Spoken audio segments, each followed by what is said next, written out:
Ready to learn to get rid of stress in your life? To learn how to deal with the emotional turmoil that causes strokes, heart attacks, bad health, and even weight gain? Life-changing habits for work, family, and everyone you deal with start here with Andrew Wittman. It's time to get Warrior Tough. Here's Andrew Wittman and Dutch Coleman. All right, it's time to get Warrior Tough, the most monumental hour in media anywhere, and I'm coming to you live from Denver, Colorado, and it's cold up here, Dutch. Welcome to the party. No, man, I left South Carolina. It was 80. I was in flip-flops, T-shirt. I was getting sunburned, man, and now I'm getting windburned and chapped, and it's just craziness, man.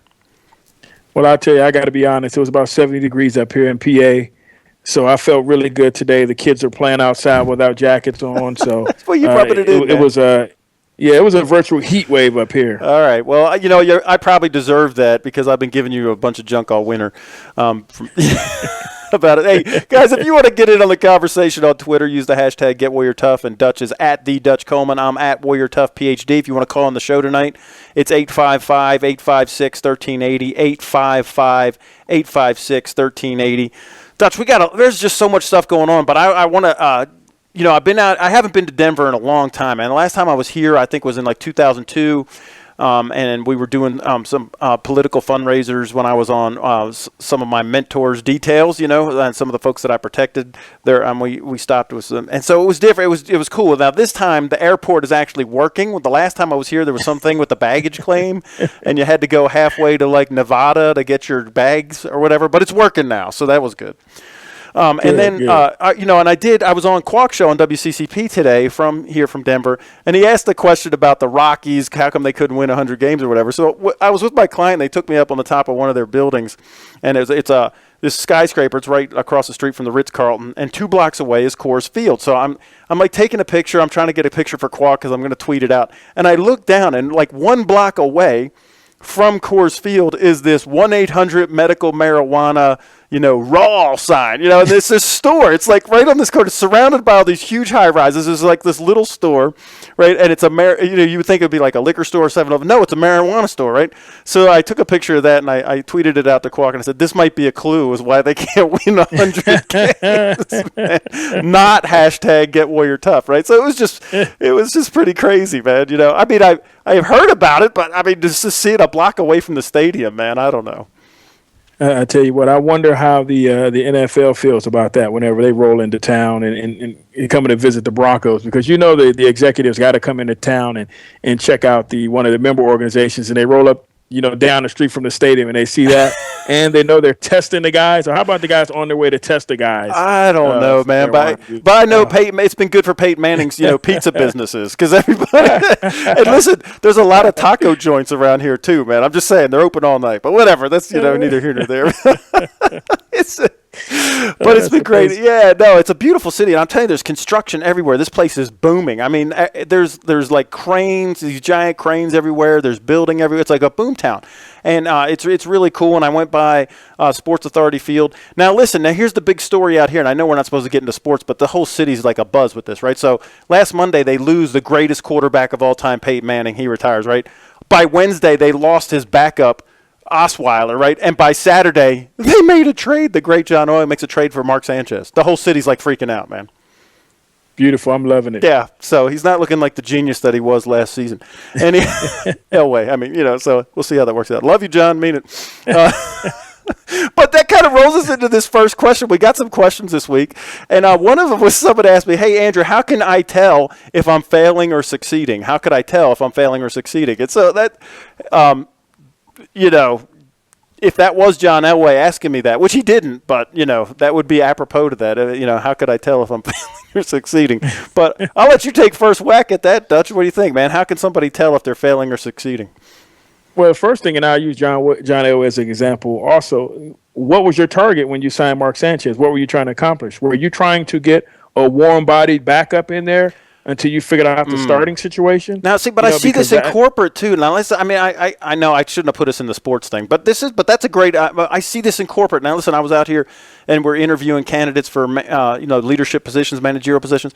You can't just throw the warm body in there just because we have to but we see it all the time in business, Dutch. Well, but the thing is that you know whether you're failing or not, because if you're throwing a warm body in there and it really has no place or no mission, and you know it's going to failure, then you know you're not doing what you're supposed to be doing. So, like with John Elway, we can't answer that question with John Elway because only now if John Elway is signing Mark Sanchez to be the starter, then I think you and I will be able to say, "Hey, John, you know you're failing. You just signed Mark Sanchez to be your starter." Now, if John Elway came out and told us, hey, no, he's just a backup. I'm signing him as a backup. I got another plan, and it involves RG3 or Kaepernick. Sure. Then we'll go, oh, okay, I see. So if you're a CEO of a corporation and I see you make a move, unless I know what your target was, so you know what your target is. And that's really the bottom line, dude, is what does the success look like? What is the target? And this is you and me thinking like crap. We can't help ourselves because it's an autopilot. But most people don't know what the outcome is that they want or what their target is. And that's really, if you don't know that, you cannot tell if you're failing or succeeding. You just can't.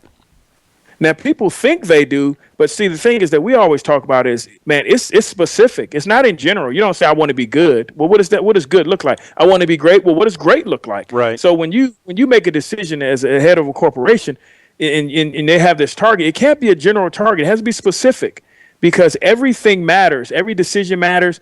Every choice that supports that decision matters. So you have to be specific if you're going to give yourself a grade on whether you're failing or succeeding. What were you trying to accomplish specifically? Not in general, but specifically, because we're talking specifics. Right, and I would just like to kind of pile on top of that. A lot of times, I mean, if I was taking a tick mark, it's going to be over 95% of the time. People not only do they not say what it is that they do want, what they do is tell me what they don't want. Well, I don't want to look bad. I don't want to be bad. I don't want to be, I don't want to be audited. I don't want to end up, police chiefs, I don't want this to end up on the news. We don't want to lose that $1 million account. We don't want to be stuck with no quarterback at all. Now, if that was the target, then that would make you make the trade for somebody like Mark Sanchez. Because now you're scared of what you don't want. What you don't want is to not have anybody at all. Right. And what you may, I was going to say, what you may find out is that before Osweiler decided to leave, you were already planning to sign Mark Sanchez. So we see the Mark Sanchez signing as it on its surface, no other factors or components involved. It was just Mark Sanchez. When John Elway, that deal was worked out a couple weeks ago, regardless of whether Osweiler was going to go somewhere else or not. So that information matters. But the question is, how do you know? Yeah, how can you tell? Not John Elway. Yeah, we were just using it as an example. So how can each individual know? The first thing they have to do is figure out what it is what does success look like for you? And I would even add this, what does it look like for you behaviorally? Because you could still have this target, and you and I were talking about this with our coaching clients last night on the Phalanx. You could be crystal clear on your target and still not do the actions to get you to the target for whatever reason. Whatever the thing is that you know will help you get there, you don't take that action. Whether it could be, it's too much time, it'll take time away from my family. Oh, I don't want to invest that money to go to the next step. Now listen, we're kind of doing this right here in our business, Dutch. Now, the book came out. We have to get attention because we have to, not just for the sell the book, but to get our message out and so that we can help more people. So what we had to do is go invest a large sum of money into, getting attention, which means PR, which, print and radio, and we're going to roll into TV. And we have to, but we know that helps us get to our target. It would actually hurt us if we didn't, because there's a million books have been written and there's a million trainers and consultants out there. Their messages go nowhere. So you have to break through. In order to do that, we have to invest in the business to do it. And so this is what behaviorally, what does success look like? Because then I'll tell you right there where you're in the middle of it, whether you're heading for success or it is a failure because whatever it is keeping you from going toward your clearly defined target. Does that make sense? Absolutely. And you keep saying it, clearly defined. That's the biggest thing out of this, is clearly defined, because we all think that we have that target. When everyone says, oh, yeah, well, I know what I'm trying to do. No, it goes beyond specifically what are you trying to do. Clearly defined target. And if you don't get anything else from this segment, get that the target has to be clearly defined. I want to know that you know exactly, and that's details. That has the number 1A, 1B. Yeah, and once you do, Yeah, then you have to do the things to do 1A, 1B, 1C, not just say, okay, I finally got my clearly defined target. Now I can go sit on the couch and, eat bonbons and watch, VH1 videos or whatever, right? So what is it that you need to do to get to this clearly defined target? And who are you accountable to? This is a huge piece, Dutch, because this is why our clients hire us, because they're not accountable to anybody, and that's what they hire us to do, is to hold their feet to the fire. Absolutely, and we all need that. Make no mistake about it. If you're out there and you don't have that as a part of your process, then you're in trouble, because you don't have that objective piece that you trust. And it's more than one in some cases, because you have people who are experts in different areas in your life, or that you need to make a part of your life. That's going to give you that feedback on different areas of your life or your venture. You need that. You can't rely on just your own eye to look at something. We bounce stuff off each other all the time, and you have mentors and I have mentors that we bounce stuff off before it may get to our conversation. So you have to have these resources in your life to help you advance. Right, and that's the whole thing about coaching, and whether it's athletic or leadership coaching or personal trainer, if it was a marksmanship coach, a golf coach, what it is somebody that's outside of yourself can look and see what you're doing, because you can't see what you look like and what it is that you're doing while you're in the middle of doing the thing, right? All you could do is guess, right, with your golf swing Absolutely. or your swim stroke or how you're running, how are you pounding the pavement if you're a runner, and all these things on and on, right? So that's what the coach is hold you accountable, but also help you make course corrections, right? And that's why I say I'm Forrest Gump, Dutch. I'm the easiest, most coachable person on the planet.